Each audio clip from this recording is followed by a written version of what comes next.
Hello and welcome to the top Hearthstone cards of the week, where we look at some fan-made cards from the r/custom Hearthstone subreddit. First up we have Ozumat, King of the Deep, 8 mana, 4/6 neutral legendary with the battle cry, recruit 3 death rattle minions, then destroy them. Ozumat provides a unique way of using recruit to gain value in 2 different ways. 1, the rewards you get from death battles, and 2, N'Zoth. Let's first talk about the crazy combos. You can run 2 giant anacondas and a big druid, and why not throw Hadronox in there while you're at it. Meatwagon's death rattle could also summon you an egg. Oh, and eggs. It's an egg activator that could summon you a 5/5 from Devilsaur Egg. You know egg activators always get a point in my book, but unless you've crafted a deck around it, for the most part you're probably not going to get too much value from the death rattles. Maybe you get a couple minions, draw a card, and add some random card to your hand, but you're probably not getting enough value to make up for the stats. Obviously the best use for this card is it provides a way to speed up and add more value to your N'Zoth. If you look at it as a standalone card, Ozumat basically removes 3 cards of value from your deck for an understated minion, but in a N'Zoth deck it ends up saving you time and mana to get the most value from your N'Zoth. Not only are you saving mana and not playing those 3 death rattle minions or trying to draw those cards, but you're also thinning out your deck to get N'Zoth quicker. You'll probably be able to play 3 death rattle minions before getting to 10 mana, and if you're able to play Ozumat before turn 10, N'Zoth can spawn you a full board of 6 death rattle minions instead of just 3 or 4. It's been tough for N'Zoth recently, just standing on the sideline as he watches Death Knights and minions do his job.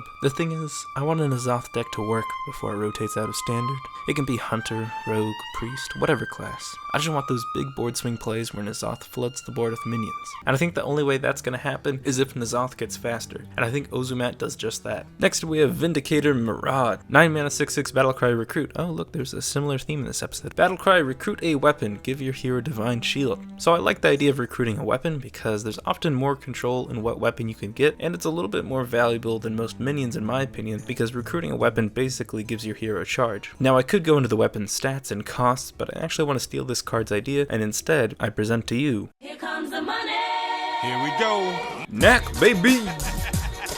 I couldn't think of a name, so thank you, Donkey. But the reason I made Knack is because I think this card actually suits Rogue better. Not only is every hero class getting a weapon in the next expansion, so if Rogues is any good or too expensive, this card could help, but Rogue also has really good weapons that just cost too much. People overlook Assassin's Blade and Obsidian Shard because those weapons are ridiculously expensive, and Rogue doesn't have the heal to attack into 3 or 4 separate minions. But you know what doesn't hurt Rogue? Going face. I don't know what's gone into me. I'm making N'Zoth faster. I'm smorking with Weapon Rogue. I think I need the bath and a peppermint tea. It's surprising how much Rogue weapon synergy gets unused. While I could have included Weapon Rogue in my previous video on decks I wished worked, damn, second cross promo, just know that some of the weapon cards that Sino play are actually pretty good and would work in a deck if Rogue had enough weapon synergies to support them. Even the silly card Doomerang would be a useful card for control because not only does it clear a minion, but you can also add the weapon back to your hand and then play it again to redeem even more value. Knack's power level in the entire Weapon Rogue deck heavily relies on what new legendary weapon Rogue gets. If it's a powerful, expensive weapon, then this card would be great. If the weapon has kind of nothing to do with Weapon Rogue,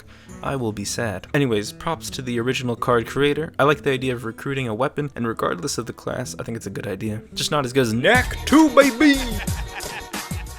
Next up we have Shape Sister, 1 mana 1/1 priest legendary that reads, each turn this is in your hand, transform it into a random minion in your opponent's hand. So this is the sister card to Shifter Zurus, the hot anime Yu-Gi-Oh! Sister of your best friend Shifter Zurus.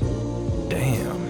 First, it shows what cards your opponent is playing. Depending on the minion, it reveals the class your opponent is playing, and the meta, this can only be so useful. Playing against Priest, you see they have a Gnomish Inventor. Bad neutral card draw for a Priest? It's probably Highlander Priest. I mean, but when is it not Highlander Priest? Well, now at least you're pretty certain it's not going to be Big Priest or Silence Priest, and now you have the game plan to try to win as quickly as possible. Turn 1 against Hunter, knowing they have Alley Cat is pretty useless knowledge, because most Hunters are going to run Alley Cat anyways, but you can then play your version of Alley Cat to prevent a possible turn 2 Crackling Razor Maw from your opponent. So you see how this card in your opening hand and in certain situations can help you determine your opponent's deck and possibly create a counter for it. In the late game, if it's control deck against control deck, this could help see top decks or let you know that they have a powerful or risky card like Deathwing, so you can even try to bait that out. Even if you take the logical theory that your opponent will probably put the best cards in their deck, thus making your pool of minions to transform into better than Shifting Zurus, Shape Sister still isn't that good. It's definitely still worth being friends with Shifting Zurus Taurus to get closer to Shapesister, and later, you punch her abusive motorcycle riding boyfriend to prove you're now a man. But the problem is there's a lot of minions that are class, archetype, and deck specific. Raza the Unchained is only a 5 mana 5/5 if you're running duplicates. Aya's only gonna spawn you a 1/1 and a 2/2 if you're playing Warlock. Maybe you'll get a cheeky Lich King, thus allowing you to run 2 in a deck, but for the most part this card isn't gonna be competitive, because even knowing a few minions your opponent has isn't really that valuable, and the minion value you get from this card is inconsistent. But I still think it's a really well designed card, and it would be great for Steelio Priest. Thoughtsteal's Mind Control Saucy Pint Sized plus Potion of Madness plus Panda combos is something I fancy, but Steel Priest is one of those really fun decks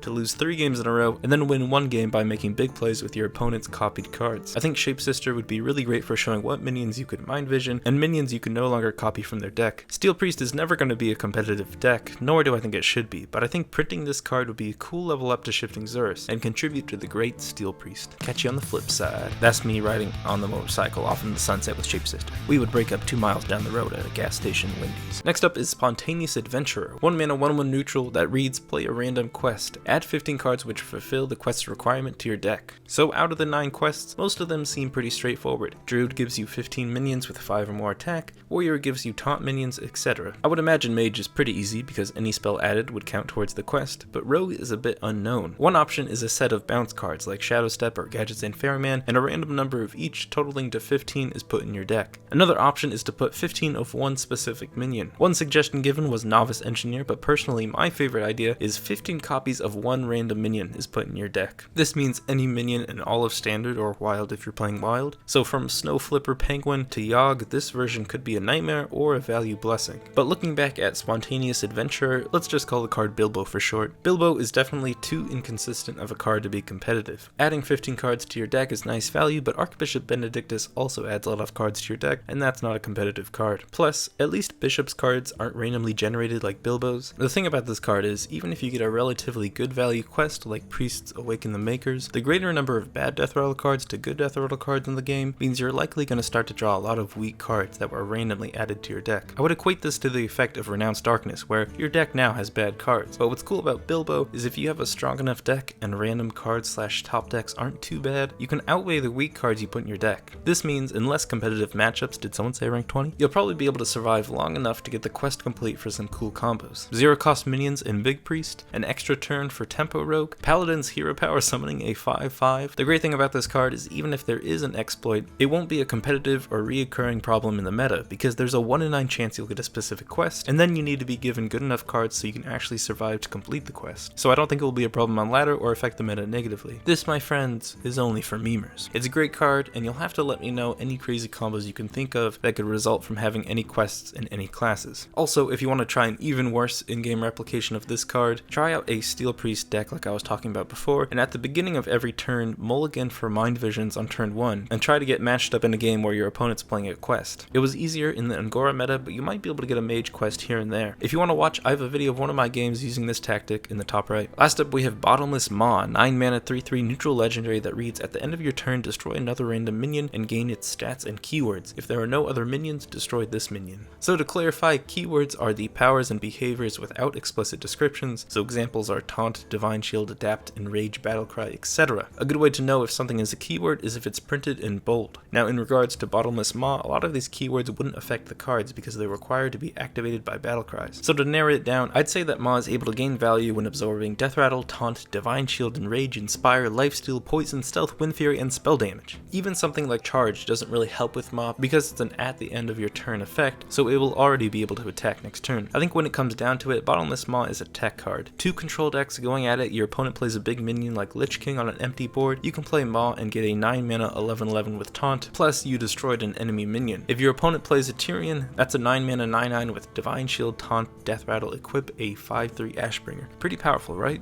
Well, I think it's a very situational card. It's very rare to have an empty board, but in addition to what minions your opponent plays, you also don't want to have any minions on the board because Bottomless Maw destroys any random minion, including yours. With that said, if you leave Maw on an empty board, it will end up destroying itself, so you might actually want to start sacrificing your own minions to make sure Maw survives. In control matchups, how often does your opponent play a big minion onto an empty board? Maybe once a game, once every 3 games? To get really overpowered swings with Maw, you have to draw it, get in a situation where the board is clear, and have your opponent play into it. So for the most part, you aren't going to get crazy value swings, but the card still destroys minions. If you can get this to hit on an enemy 5/5, Ma ends up being a 9 mana 8/8 that destroyed a 5/5. That's pretty good. And it could still get even bigger with more minions it destroys later turns. The thing is, Ma is definitely terrible against aggro matchups, but if we were in a meta where a few control decks were top tier decks, I think this could be a good tech card for big minion removal and tempo swings in really slow control matchups. And now let's look at the fan submitted card my good old pal Bart designed. Dragonscale Axe, the 6 mana 3/1 paladin weapon with battlecry, silence all minions, give them death rattle, give Dragonscale Axe +1 durability.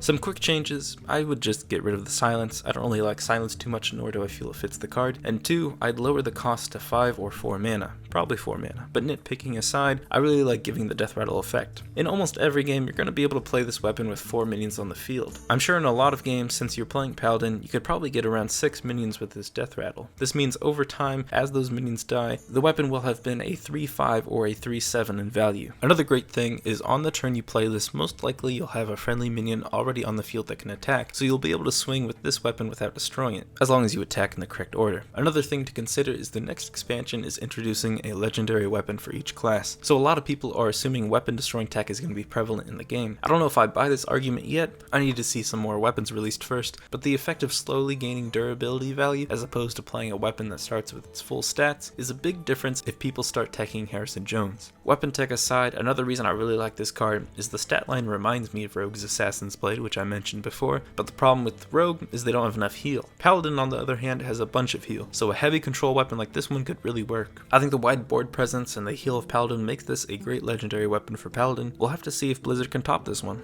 That's all for the top Hearthstone cards of the week. I'll be making videos as more Kobolds and Catacombs cards are released for the next expansion, so feel free to subscribe if you want to hear my thoughts on those cards. Thank you for watching, and until next time, ta-ta!